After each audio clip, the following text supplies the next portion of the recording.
వేల సంవత్సరాల చరిత్ర కలిగిన ఆలయం, ఔరంగజేబునే వణికించిన ఆలయం.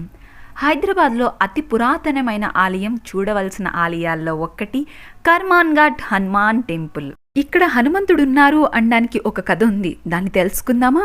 కాకతీయుల రాజుల పరిపాలన నుండి సుమారు 400 సంవత్సరాల తర్వాత ఔరంగజేబు దేశంలో ఉన్న అన్ని హిందూ ఆలయాల్ని పడగొట్టమని తన సైన్యానికి ఆదేశాలిస్తారు.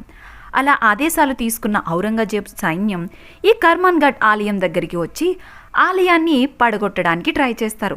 ఎంత ట్రై చేసినా ఎవ్వరి వల్ల కాదు. ఈ విషయాన్ని తెలుసుకున్న ఔరంగజేబు చాలా కోపంతో ఊగిపోతూ ఆయుధాలన్నీ తీసుకుని తానే స్వయంగా ఈ ఆలయానికి వస్తారనమాట. వచ్చి ఎలాగైనా కూల్చేద్దాం అనుకుంటారు. అలా ఈ ఆలయం ద్వారం దగ్గరికి రాగానే చుట్టూ ఆకాశం నుండి పెద్ద కాంతి పిడుగు లాంటి శబ్దం వినిపిస్తుంది. శబ్దం వినగానే ఔరంగజేబుకి భయం వేసి చేతిలో ఉన్న ఆయుధాలన్నీ